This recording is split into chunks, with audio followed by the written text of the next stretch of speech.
Cumprimentos, irmãos, com a paz do Senhor.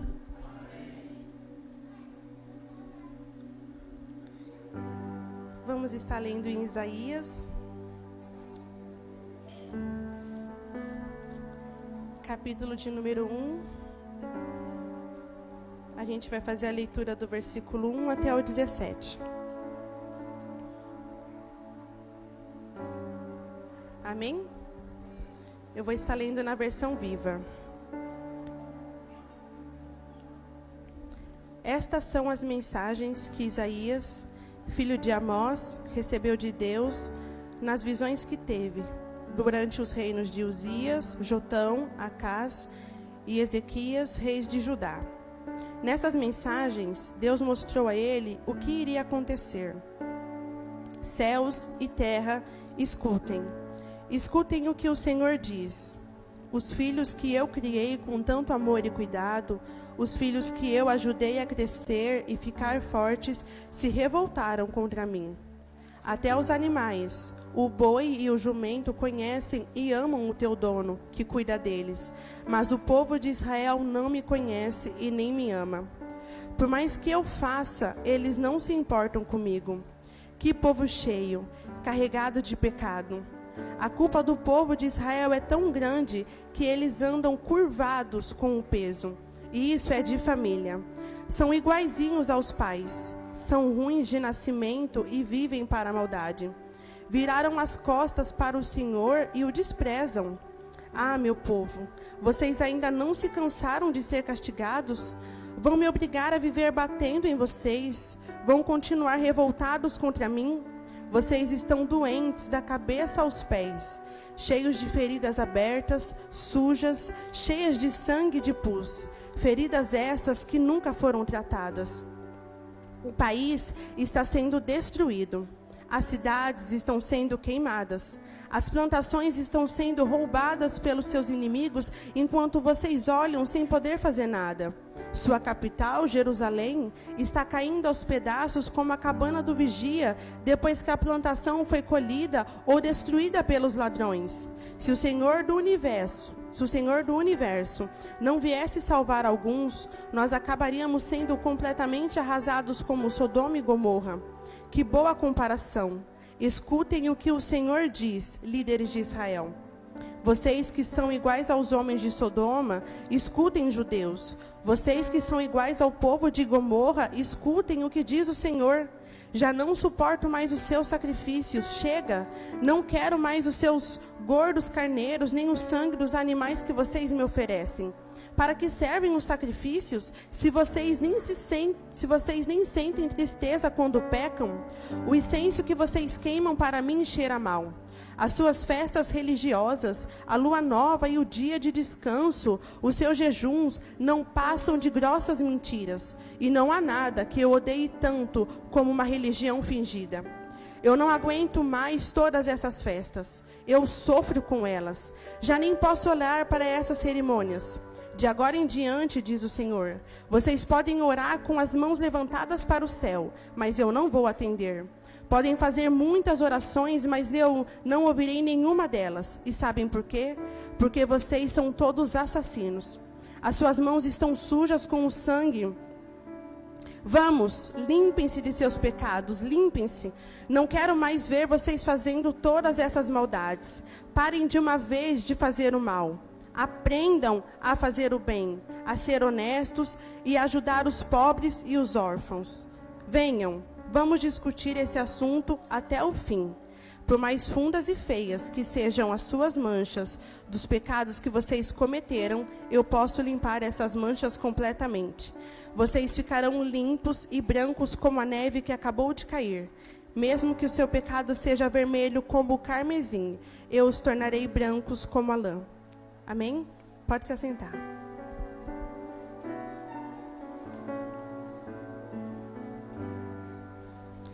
Através dessa leitura que a gente fez desse texto, nós vamos conseguir aprender algumas coisas. A primeira delas é que Deus se recusa a nos rejeitar. E através da escritura que Isaías fez, a gente vai entender que uma fé pequena leva as almas até o céu, mas uma grande fé traz o céu até as almas. O tema dessa mensagem é graça superabundante ao principal dos pecadores. Então a gente também vai aprender e conseguir indagar o seguinte: se nós fomos escolhidos por Deus, por qual motivo se eu e você foi escolhido por Deus, por qual motivo nós optamos muitas das vezes viver como não escolhidos? E se nós somos alcançados pela graça de Deus, por qual motivo muitas das vezes nós optamos viver como desgraçados? Quem escreveu esse texto, o livro de Isaías, foi o profeta Isaías, conhecido como o profeta evangélico. Ele iniciou o seu ministério no finado do reinado de Uzias e continuou através do reinado de Jotão, Acás e Ezequiel, que era uma tradição judaica. Afirma que Isaías, segundo o texto de Hebreus, capítulo 11, 37, a sua morte foi cerrada ao meio durante ainda o reinado de Manassés. Ele foi um homem de extrema fé em Deus e exerceu grande influência em seus compatriotas. Teve de enfrentar muitas dificuldades, pois a condição moral e espiritual do povo estava corrompida. O rico oprimia o pobre e vivia em luxo desenfreado. A justiça era vergonhosamente comprada e vendida. Na angústia, eles voltavam para ídolos e, quando em perigo, faziam alianças com os poderes pagãos. Então Isaías escreve o seu livro encorajando o povo a ter uma confiança tranquila em Deus, afirmando que Deus é o único caminho de segurança. Sobre essa mensagem que nós acabamos de ler, do versículo 1 ao versículo 18, nós vamos entender que Isaías foi escolhido por Deus para trazer uma mensagem de repreensão ao povo de Israel e nos fazer um convite.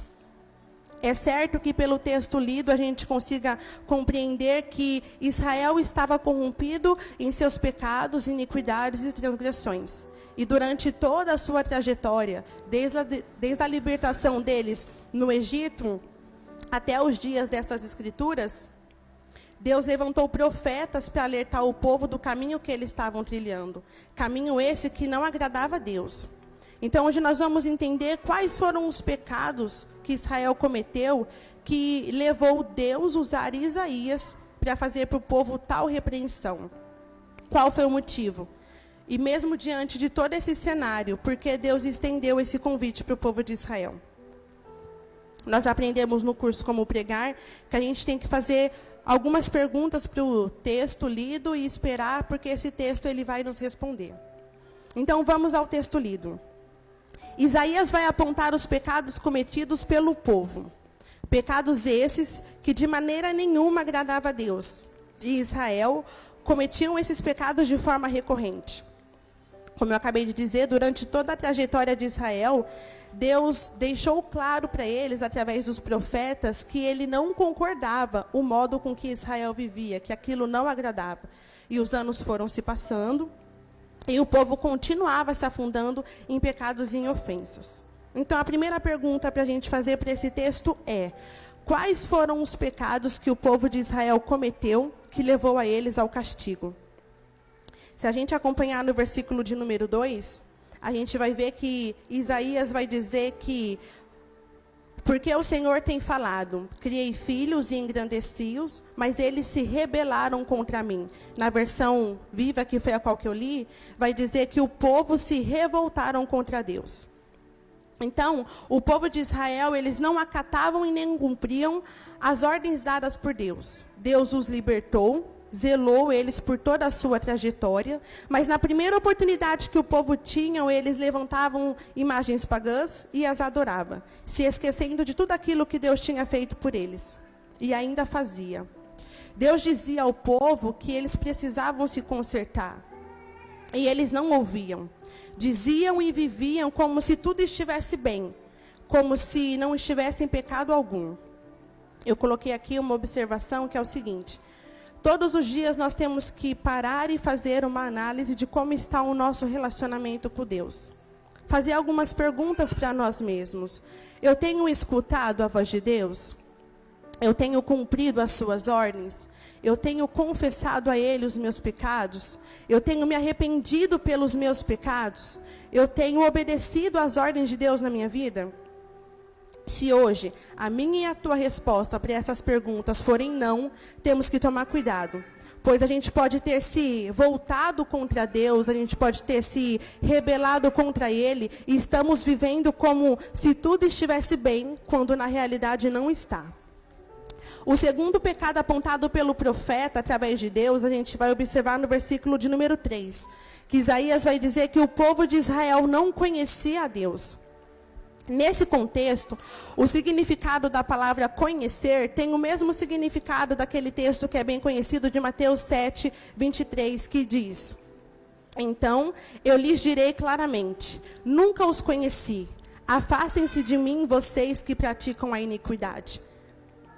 Diz que dizer que conhecemos a Deus e conhecê-lo de verdade, com as nossas práticas, com o nosso relacionamento com Ele, são situações totalmente diferentes. O que é conhecer alguém? Como eu acabei de falar, no Mateus 7, 23, o significado da palavra conhecer é nutrir um relacionamento de intimidade. E aí pode ser que nessa noite eu pergunto, mas você conhece a Deus? Ou vocês perguntem a mim. E a nossa resposta seja, eu conheço a Deus. Então, o que Deus significa para mim e para você? O mais comum que a gente costuma responder é tudo. O que Deus é para você? Tudo. Você ama Deus? Eu amo a Deus, mais que tudo. Vamos por partes. Quem conhece pode dizer se ama ou não. Eu não posso dizer que amo alguém sem o conhecê-lo. E qual que é o processo que nós passamos para conhecer alguém? Aí eu coloquei aqui para mim compartilhar com a igreja algo pessoal meu. No meu processo para eu conhecer o Alex, meu marido, eu orei durante algum tempo, pedindo para Deus discernimento se realmente era aquilo, porque eu não podia cometer mais nenhum erro. Então, antes de eu conversar com o pastor e o Alex, eu fui orar a Deus. E quando nós iniciamos o nosso propósito de oração, do dia inteiro, de 24 horas, eu coloquei aqui que a gente passava 16 horas conversando. E quando a gente pegava no sono em ligação, a gente conheceu antes mesmo de casar o ronco um do outro, porque o Alex me deixava falando sozinha, mas eu queria estar tanto ali com ele que eu ficava até escutando a respiração dele do outro lado da linha. E eu coloquei que a gente colocava o despertador no mesmo horário, e aí a gente orava de manhã por ligação, e antes de dormir nós orávamos também por ligação. Durante o dia, mesmo ele trabalhando, a gente ia fazendo quiz de perguntas, eu ia perguntando coisas para ele, ele ia perguntando coisas para mim. Criei uma ansiedade, um desejo profundo de vir para a igreja, que eu mudei o meu modo de falar, mudei o meu comportamento, o meu modo de vestir, para poder mostrar para ele que eu podia ser a sua esposa ideal. Nós compartilhamos entre nós nossas experiências positivas e negativas, compartilhamos as nossas feridas, e juntos, pela graça de Deus, oramos para que elas fossem curadas. Compartilhamos e fizemos planos, contamos sonhos, erros e acertos. Esse foi o processo que nós passamos para nos conhecer. E é esse processo que nós devemos buscar em Deus. Querer tanto de Deus e estar com Ele que oremos em todas as oportunidades que tivermos. Que lemos a sua palavra sempre que puder. Que tiremos um tempo de intimidade para conhecê-lo. Que por amor e respeito a Ele, tenhamos cuidado com as nossas vestes, o nosso modo de falar e principalmente com a maneira com que vivemos. Não é a vida mostrada aqui na igreja, pois eu olhando para vocês nesse momento e vocês olhando para mim, tudo que a gente vê é adorador e filho de Deus. Mas é o viver lá fora, na rua, dentro da minha casa, na escola, na faculdade. Porque vocês não me acompanham e eu não acompanho vocês. Mas Deus, com toda a sua onisciência e onipresença, Ele nos acompanha em todos os momentos e lugares. E a Bíblia vai nos dizer que essa é a vontade de Deus. É da vontade de Deus que a gente o conheça. Em Oséias capítulo 6, versículo 3 vai dizer: conheçamos o Senhor, esforcemo-nos por conhecê-lo. Tão certo como nasce o sol, ele aparecerá. Virá para nós como as chuvas de inverno, como as chuvas de primavera que regam a terra. Nutrir um relacionamento de intimidade com Deus causa um efeito dominó. E o efeito é o seguinte: se eu conheço a Deus, eu o amo.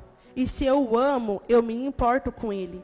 E se eu me importo com Ele, eu ofereço a Ele uma oferta voluntária. E desse jeito, eu não me revolto contra Deus. Dando continuidade, o terceiro pecado cometido pelo povo de Israel, segundo o profeta Isaías, a gente vai ver também ainda no versículo 3, que vai dizer que o povo não amava a Deus. Eles não compreendiam a Deus. Aqui, não amar tem por significado, eles não discerniam, não compreendiam, não consideravam, não observavam e não se atentavam. O povo de Israel não tinha nenhuma consideração por Deus. Em Jeremias capítulo 2, versículo 7, vai dizer o seguinte: eu trouxe toda aquela gente para uma terra produtiva, para comerem do bom e do melhor e aproveitarem as coisas boas que ela produzia. Mas eles transformaram essa terra boa num lugar de pecado e maldade. Fizeram da minha herança algo que eu não gosto. Deus libertou o povo de Israel da escravidão, o sustentou por 40 anos no deserto, com vestes, sapatos, comida, bebida. Deus zelou por toda a sua descendência e eles não tinham nenhuma consideração por Deus. Israel não considerava Deus como Deus. Israel não considerava Deus como um pai. Israel não considerava Deus como seu cuidador e seu zelador. O povo de Israel não discernia tudo o que Deus havia feito a eles. O quarto pecado apontado pelo profeta através de Deus foi que o povo não se importava com Deus. Israel vivia como ovelhas desgarradas, como se eles não tivessem dono. A gente vai ver isso em Jeremias 2:20, diz o seguinte: há muito tempo eu quebrei o seu jugo e despedacei as correias que aprendiam. Mas você disse, eu não servirei. Ao contrário, em todo monte elevado e debaixo de toda árvore verdejante, você se deitava com outros deuses como uma prostituta. Deus queria que Israel entendesse que não havia motivo para eles viverem da forma com que eles viviam. Como ovelhas desgarradas, como órfão, Israel tinha um dono, e esse dono havia quebrado o seu jugo. Então não havia mais motivo para que Israel agissem e vivessem como escravos. Trazendo para a nossa linguagem nos dias de hoje, é bem fácil de compreender. Deus já nos libertou, e isso é um fato. Não somos mais escravos, agora somos filhos de Deus. Então, vamos nos comportar como filhos. O jugo que estava sobre mim e você, Cristo já levou sobre ele. O pecado da mentira, da inveja, da corrupção, da soberba, do adultério, da feitiçaria, das bebedices, da porfia, da emulação, da prostituição, da lascívia, da cobiça. Cristo levou todos esses pecados sobre eles. Nós não somos mais escravos, nós somos livres. Somos filhos de Deus. Nós estávamos perdidos e fomos achados. Estávamos mortos em nossos pecados e nossas ofensas, e Cristo nos vivificou. O outro pecado apontado pelo profeta Isaías é que a nação de Israel viraram as costas para Deus. Em outra versão vai dizer que eles voltaram para trás. Aqui, viraram as costas, voltar para trás, tem por significado deixar, soltar, abandonar, afastar-se. Então o povo de Israel havia se afastado de Deus. Aí, só para a gente conseguir entender, o que acontece com um filho quando ele se afasta do pai? O que acontece com uma ovelha quando ela se afasta do seu rebanho? A ovelha, ela fica sujeita a ataques do inimigo. Porque por ela ficar sozinha, ela se torna um alvo fácil. Billy Graham disse o seguinte: quando o homem endurece o seu coração, Deus continua a falar-lhe. Mas o homem não pode ouvir. Israel endureceu o seu coração, se afastou de Deus. E dessa forma, Deus falava com o povo, mas o povo não ouvia. A palavra de Deus é a bússola do cristão. Deus se revela para nós através da sua palavra. Se não a lermos, se não a praticarmos, se não a vivermos, ficaremos perdidos e seremos destituídos da glória de Deus. Se afastar de Deus é assinar a nossa própria sentença de morte. Não existe vida sem Deus. Em 1 Coríntios, capítulo 6, versículo 19, diz o seguinte: acaso não sabem que o corpo de vocês é santuário do Espírito Santo que habita em vocês, que lhe foi dado por Deus e que vocês não são de si mesmos? Vocês foram comprados por alto preço, portanto, glorifiquem a Deus com o corpo de vocês. Deus continua existindo e sendo Deus sem eu e sem você. Mas o que nós somos sem Ele? O que fica se a gente se afastar de Deus? O que resta? Se tirar o Espírito Santo que habita em nós, o que sobra? Sobra a tristeza e a amargura, porque nós não teremos mais o Consolador. Sobra apenas uma sequência de erros, pois aquele que nos dava o discernimento foi retirado. Vivendo em um corpo que não pertence a nós, sobra o quê? Apenas um caminho que tem uma única rota, o inferno, ou seja, a morte. Se Ele tirar o fôlego de vida que Ele mesmo soprou em nossas narinas, o que sobra? Nada. Hoje é noite de entendermos quem nós somos. E a partir daí saberemos para onde iremos. Outro pecado cometido pelo povo foi que eles desprezaram a Deus. Desprezar significa não dar a devida importância ou o devido valor. Israel não valorizava o cuidado de Deus sobre eles. Eles não se importavam com os favores recebidos. Não se importaram com o sentimento de Deus. Como nós aprendemos no culto de ensino também, esse é um atributo. Deus tem sentimentos. Atributo esse que é... Aí eu coloquei aqui, é personalidade? Pessoalidade. Atributo esse que é o da pessoalidade. Então, Deus, ele tem sentimentos. E Israel desprezavam os seus feitos. E por último, mas não menos importante, que foi o último pecado apontado pelo profeta Isaías nesses versículos que nós lemos, que está no versículo 13 e no versículo 14, que diz assim: parem de trazer ofertas inúteis. O incenso de vocês é repugnante para mim. Luas novas, sábados e reuniões. Não consigo suportar as suas assembleias cheias de iniquidade. Suas festas de lua nova e suas festas fixas, eu as odeio. Tornaram-se um fardo para mim. Eu não as suportam. Israel fazia um ritual de sacrifício a Deus sem nem sequer ter zelo e respeito pelo seu verdadeiro significado. Ofereciam ofertas a Deus baseadas em uma vida de mentiras, idolatria e falta de intimidade, quando a vontade de Deus era que oferecessem as suas vidas, corpo, alma e espírito. Entregar a Deus uma oferta voluntária e não passar dias entristecendo a Deus, adorando outros deuses e recusando dar ouvidos à voz de Deus, e depois aparecer com uma oferta sem valor, como se Deus não tivesse acompanhado os dias anteriores que Israel a tinha vivido. A pergunta que não quer calar é: por que Deus permitiu tudo isso?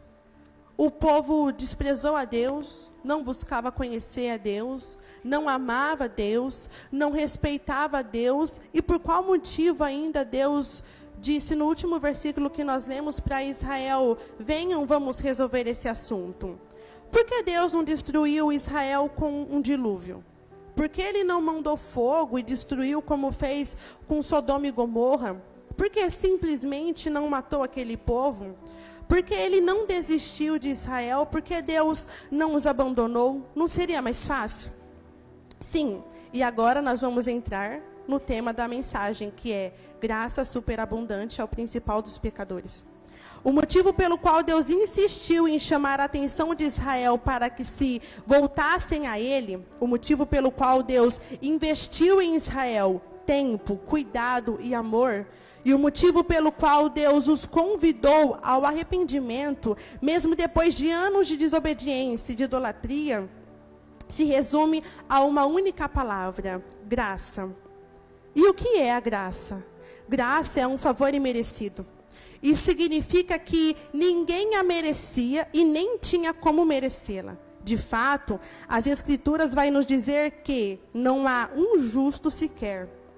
Entre tantas nações ao redor de Israel, a Síria, a Pérsia, o Egito, Gaza, Israel foi escolhido para ser presenteado com a graça de Deus. Porque o intuito de Deus ao escolher Israel era que Israel se tornasse um exemplo para as outras nações. Até aqui, compreendemos que vivemos pela graça. Vivemos debaixo desse favor imerecido. Nós merecíamos a morte, mas pela graça de Deus, hoje nós temos vida. Merecíamos condenação, mas pela graça de Deus nós temos redenção. Merecíamos a escravidão, mas pela graça hoje podemos dizer que nós somos livres. E o que temos feito com a graça que Deus nos proporciona diariamente? Martinho Lutero disse: a graça é uma qualidade que dá ao homem força de executar a lei. Se pela graça temos força para executar a lei, por qual motivo não temos feito? Banalizamos tanto o significado de graça que usamos a graça como se ela fosse um cartão de crédito. Mais ou menos assim. Eu pequei, mas não tem problema.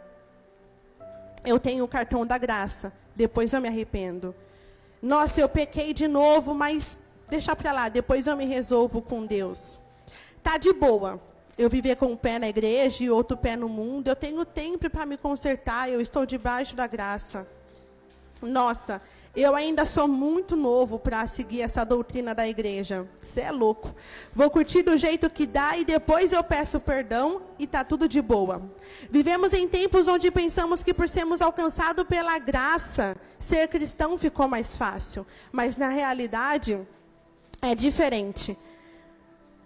Não deixemos nos enganar. Pela graça, nós somos salvos sim, e glória a Deus por isso. Mas agora o sarrafo aumentou. E como aumentou? Vamos fazer uma simples construção juntos. No Antigo Testamento, o que era tido como pecado? O ato cometido. O pecado só era revelado pego no flagrante. O homem pego em pleno adultério, o que acontecia com ele? Ele era apedrejado. A mulher pega em pleno ato de adultério, o que acontecia com ela? Ela era apedrejada. Então se tornava um pecado público, porque foi algo exposto. Agora, a gente pode até ver, tem algumas citações de pecados que eram bastante comuns. Está lá em Êxodo, capítulo 22, que é a exposição da lei e as punições para os atos cometidos. Então, se roubasse, se matasse, se cometesse adultério, esses pecados, eles tinham toda consequência e era exposto aos homens. Depois da graça, que é no caso quando Jesus veio, depois da graça, só de nós pensarmos em trair, a gente já pecou. Só de pensar em roubar, já cometemos pecado. Pensar em matar, então, misericórdia. Antes, era um pecado revelado diante da sociedade. Hoje, é revelado ao próprio Deus por sua onisciência. Então, temos que tomar muito cuidado ao banalizar a graça. Essa história de ninguém viu, ninguém sabe, eu vou deixar em off, é um verdadeiro equívoco. Não há nenhum lucro em pecar escondido, pois pode até evitar o julgamento e a fofoca entre os homens e as mulheres. Mas não o julgamento de Deus, que antes mesmo de eu e você pecar, Ele já sabia. Esse é um erro comum que nós cometemos.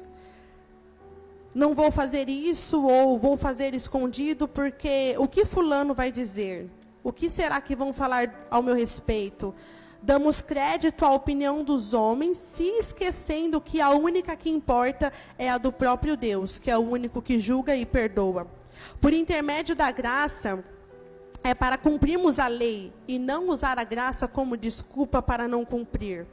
Nós interpretamos muito mal o texto de Efésios 2, onde diz: e vos vivificou, estando vós mortos em ofensas e pecados. Em outro tempo, andaste segundo o curso deste mundo, segundo o principado das potestades do ar do espírito que agora opera nos filhos da desobediência, entre os quais todos nós também antes andávamos nos desejos da nossa carne, fazendo a vontade da carne e dos pensamentos. Éramos por natureza filhos da ira, como outros também.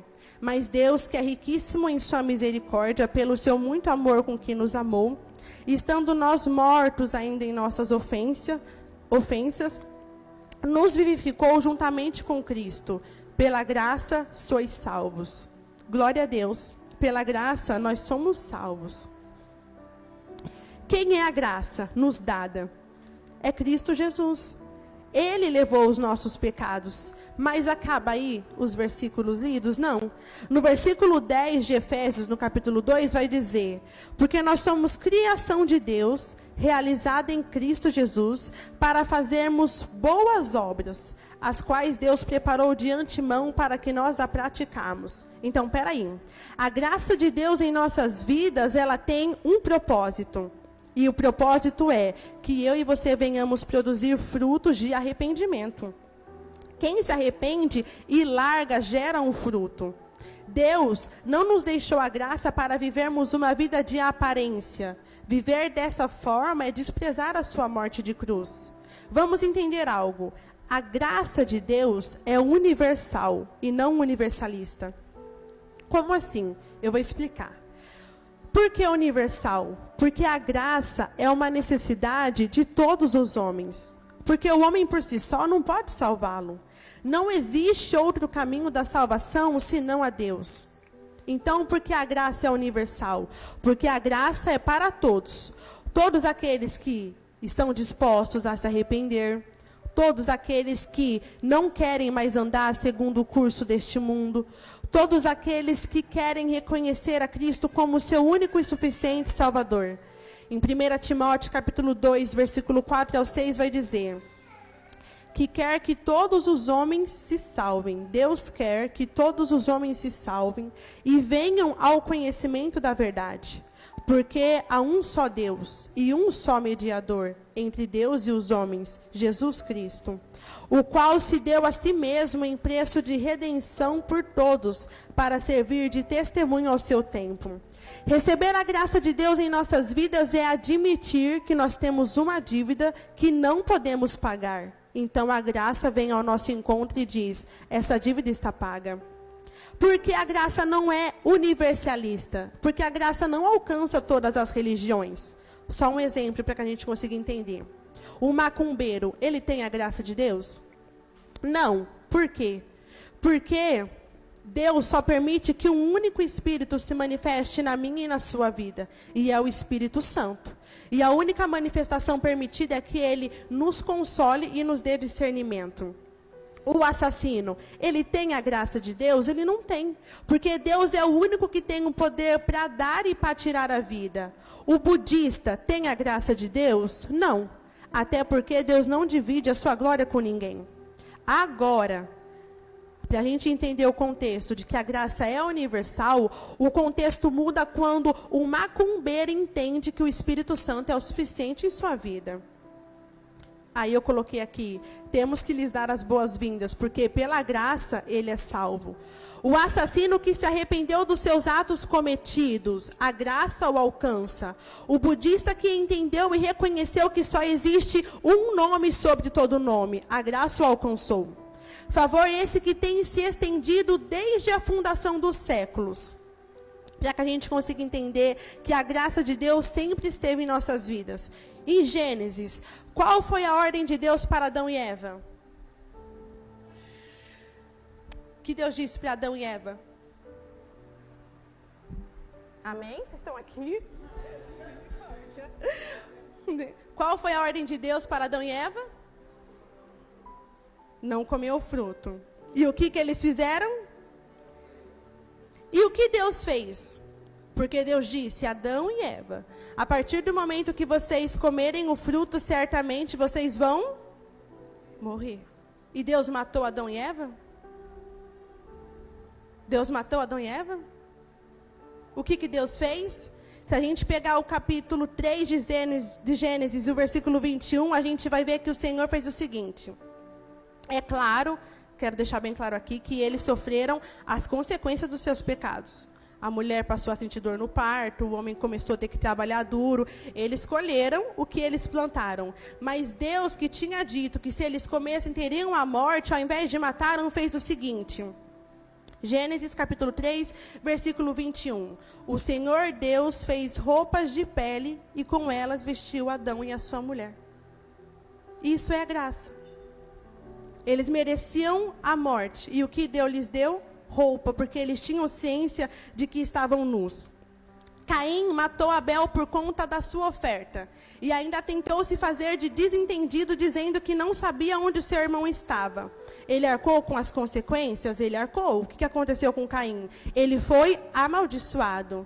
E o que Caim merecia por ter matado seu irmão pela questão da inveja? A morte também. E o que Deus deu a Caim? Um sinal para que não o matassem. Nós podemos ver a graça de Deus pelo decorrer do tempo. Nós vamos ver a graça de Deus na mulher samaritana. Nós vamos ver a graça de Deus em Noé, a questão do dilúvio. Nós vamos ver a graça de Deus no decorrer do tempo.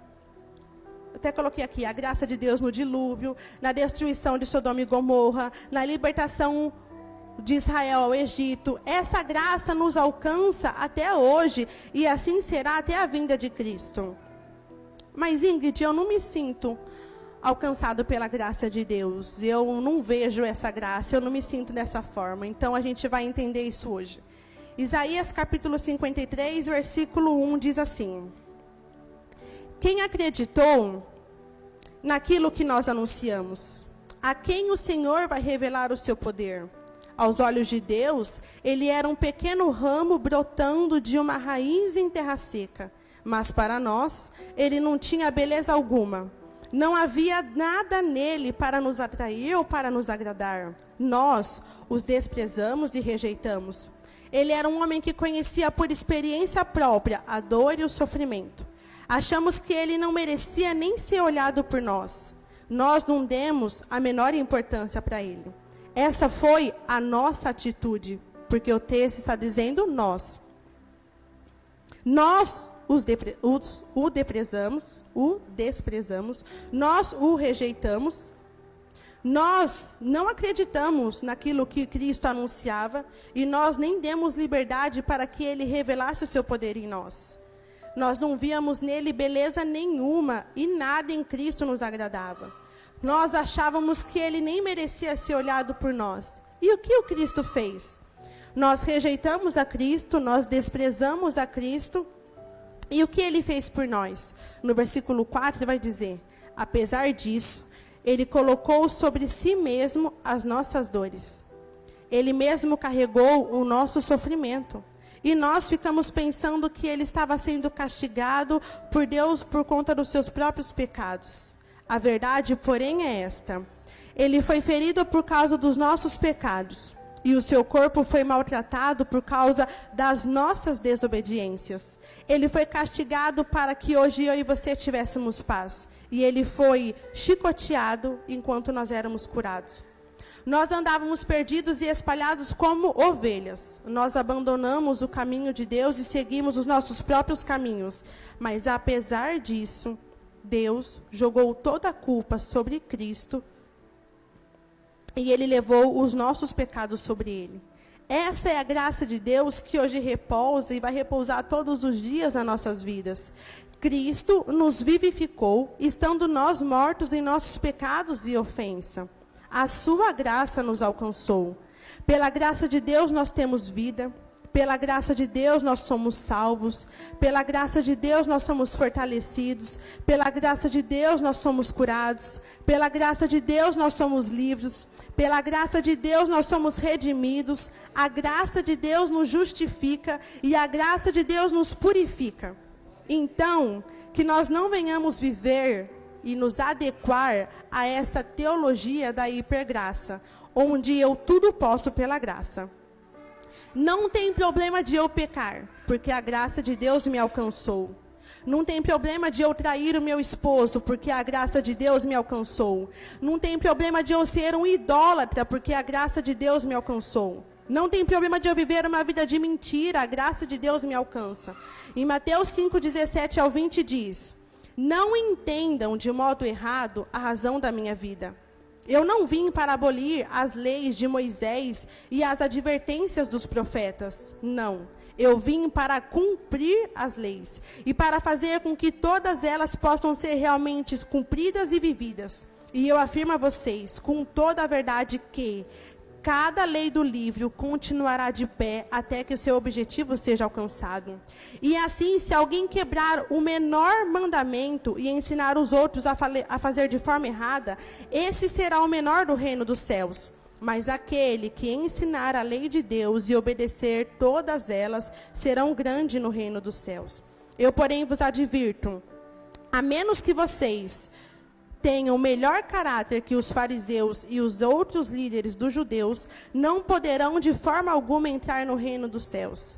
Viver na graça é cumprir e viver os mandamentos de Deus. E para finalizar, para que a gente possa entender, a graça de Deus, ela nos transforma.